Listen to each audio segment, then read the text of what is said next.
ओम नमो भगवते वासुदेवाय। भगवान बृहस्पति देव की पूजा अर्चना के लिए बृहस्पतिवार को व्रत करके बृहस्पतिवार व्रत की कथा का श्रवण करना चाहिए। बृहस्पतिवार का व्रत करने और व्रत कथा सुनने से स्त्री पुरुषों की सभी मनोकामनाएं पूरी होती है। इस व्रत से धन संपत्ति की प्राप्ति होती है, निसंतानों को पुत्र प्राप्ति होती है, परिवार में सुख शांति बनी रहती है, सभी आनंद पूर्वक रहते हैं। अब आइए सुनते हैं बृहस्पतिवार व्रत कथा। प्राचीन समय की बात है। भारत में एक राजा राज्य करता था। वह बड़ा प्रतापी तथा दानी था। वह नित्य प्रति मंदिर में भगवत दर्शन करने जाता था। वह ब्राह्मण और गुरु की सेवा किया करता था। उसके द्वार से कोई भी याचक निराश होकर नहीं लौटता था। वह प्रत्येक गुरुवार को व्रत रखता एवं पूजन करता था। हर दिन गरीबों की सहायता करता था। परंतु यह सब बातें उसकी रानी को अच्छी नहीं लगती थी। वह न तो व्रत करती और न किसी को एक भी पैसा दान में देती थी। वह राजा से भी ऐसा करने को मना किया करती थी। एक समय की बात है। राजा शिकार खेलने वन को चले गए। घर पर रानी और दासी थी। उस समय गुरु बृहस्पति साधु का रूप धारण कर राजा के दरवाजे पर भिक्षा मांगने आए। साधु ने रानी से भिक्षा मांगी तो वह कहने लगी, हे साधु महाराज, मैं इस दान और पुण्य से तंग आ चुकी हूँ। इस कार्य के लिए तो मेरे पति देव ही बहुत हैं। अब आप ऐसी कृपा करें कि सारा धन नष्ट हो जाए तथा मैं आराम से रह सकूं। साधु रूपी बृहस्पति देव ने कहा, हे देवी, तुम बड़ी विचित्र हो। संतान और धन से कोई दुखी नहीं होता है, इसको सभी चाहते हैं। पापी भी पुत्र और धन की इच्छा करता है। अगर तुम्हारे पास धन अधिक है तो भूखे मनुष्यों को भोजन कराओ, प्याऊ लगाओ, ब्राह्मणों को दान दो, धर्मशालाएं बनवाओ, कुआं, तालाब, बावड़ी, बाग, बगीचे आदि का निर्माण कराओ तथा निर्धनों की कुंवारी कन्याओं का विवाह कराओ, साथ ही यज्ञ आदि करो। इस प्रकार के कर्मों से आपके कुल का और आपका नाम परलोक में सार्थक होगा एवं स्वर्ग की प्राप्ति होगी। परंतु रानी साधु की इन बातों से खुश नहीं हुई।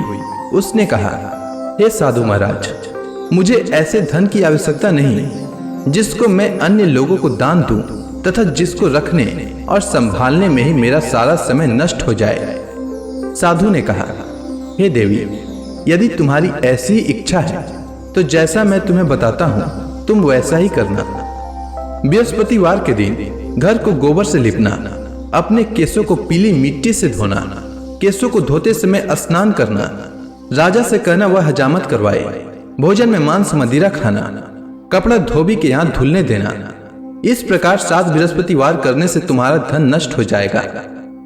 यह कहकर साधु महाराज रूपी बृहस्पति देव अंतर ध्यान हो गए। रानी ने साधु के कहने के अनुसार 7 बृहस्पतिवार तक वैसा ही करने का विचार किया। साधु के बताए अनुसार कार्य करते हुए केवल 3 बृहस्पतिवार ही बीते थे कि उसकी समस्त धन संपत्ति नष्ट हो गई। भोजन के लिए दोनों समय परिवार तरसने लगा तथा सांसारिक भोगों से दुखी रहने लगा। तब वह राजा रानी से कहने लगा कि हे रानी, तुम यहाँ पर रहो, मैं दूसरे देश को जाता हूँ, क्योंकि यहाँ पर मुझे सभी मनुष्य जानते हैं, इसलिए मैं यहाँ कोई कार्य नहीं कर सकता। मैं अब परदेश जा रहा हूँ, वहाँ कोई काम धंधा करूंगा, शायद हमारे भाग्य बदल जाए। ऐसा कहकर राजा परदेश चला गया।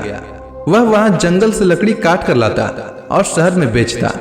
इस तरह जीवन व्यतीत करने लगा। इधर राजा के बिना रानी और दासियां दुखी रहने लगी। किसी दिन भोजन मिलता और किसी दिन जल पीकर ही रह जाती। एक समय रानी और दासियों को 7 दिन बिना भोजन के व्यतीत करना पड़ा। तो रानी ने अपने दासी से कहा, हे दासी, यहाँ पास के ही नगर में मेरी बहन रहती है, वह बड़ी धनवान है, तू उसके पास जा और वहां से 5 सेर बेझर मांग कर ले आ, जिससे कुछ समय के लिए गुजर हो जाए। दासी रानी की बहन के पास गई। रानी की बहन उस समय पूजा कर रही थी। बृहस्पतिवार का दिन था। दासी ने रानी की बहन से कहा, हे रानी, मुझे आपकी बहन ने भेजा है, मुझे 5 सेर बेझर दे दो। दासी ने यह बात अनेक बार कही, परंतु रानी की बहन ने कोई उत्तर नहीं दिया, क्योंकि वह उस समय बृहस्पतिवार की कथा सुन रही थी। जब दासी को रानी की बहन से कोई उत्तर नहीं मिला तो वह बहुत दुखी हुई। उसे क्रोध भी आया। वह लौटकर रानी से बोली, हे रानी, आपकी बहन बहुत ही धनी स्त्री है, वह छोटे लोगों से बात भी नहीं करती। मैंने उससे कहा तो उसने कोई उत्तर नहीं दिया। मैं वापस चली आई। रानी बोली, हे दासी, इसमें उसका कोई दोष नहीं है। जब बुरे दिन आते हैं तब कोई सहारा नहीं देता। अच्छे बुरे का पता विपत्ति में ही लगता है। जो ईश्वर की इच्छा होगी वही होगा। यह सब हमारे भाग्य का दोष है। उधर रानी की बहन ने सोचा कि मेरी बहन की दासी आई थी, परंतु मैं उससे नहीं बोली। इससे वह बहुत दुखी हुई होगी। अतः कथा सुन और भगवान विष्णु का पूजन समाप्त कर वह अपनी बहन के घर आई और कहने लगी, हे बहन, मैं बृहस्पतिवार का व्रत कर रही थी।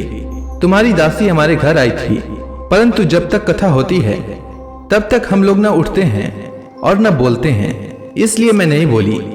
कहो दासी क्यों आई थी? रानी बोली, बहन, हमारे घर अनाज नहीं था। वैसे तुमसे कोई बात छिपी नहीं है, इस कारण मैंने दासी को तुम्हारे पास 5 सेर भेजर लेने के लिए भेजा था। रानी की बहन बोली, बहन देखो, बृहस्पति भगवान सबकी मनोकामना पूर्ण करते हैं।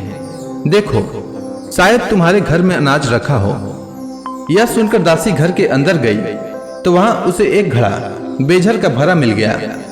उसे बड़ी हैरानी हुई, क्योंकि उसने एक एक बर्तन देख लिया था। उसने बाहर आकर रानी को बताया। दासी अपनी रानी से कहने लगी, हे रानी, देखो, वैसे हमको जब अन्न नहीं मिलता तो हम रोज ही व्रत करते हैं। अगर इनसे व्रत की विधि और कथा पूछ ली जाए तो उसे हम भी किया करेंगे। दासी के कहने पर रानी ने अपनी बहन से बृहस्पतिवार व्रत के बारे में पूछा। उसकी बहन ने बताया, हे रानी बहन, बृहस्पतिवार को सूर्योदय से पूर्व उठकर स्नान करके बृहस्पतिवार का व्रत करना चाहिए, लेकिन उस दिन सिर नहीं धोना चाहिए। बृहस्पतिवार के व्रत में चने की दाल और मुनक्का से विष्णु भगवान का केले के वृक्ष की जड़ में पूजन करें तथा दीपक जलाएं। उस दिन एक ही समय भोजन करें। भोजन पीले खाद्य पदार्थ का करें तथा कथा सुने। इस प्रकार करने से गुरु भगवान प्रसन्न होते हैं, अन्न पुत्र धन देते हैं, मनोकामना पूर्ण करते हैं। व्रत और पूजन की विधि बताकर रानी की बहन अपने घर लौट गई। रानी और दासी दोनों ने निश्चय किया कि बृहस्पति देव भगवान का पूजन जरूर करेंगे। 7 दिन बाद जब बृहस्पतिवार आया तो उन्होंने व्रत रखा।